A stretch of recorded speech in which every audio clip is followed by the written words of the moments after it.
The Prophet of Allah, he says, the difference between the one that remembers Allah and the one that doesn't remember Allah, the difference between the two, he says, is like the living and the dead.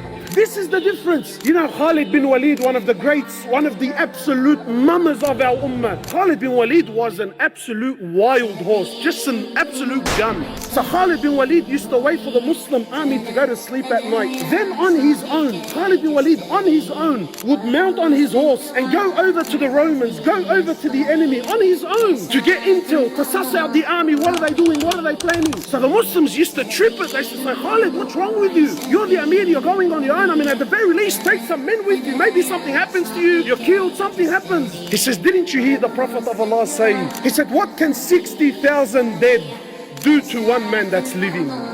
What can they do to me?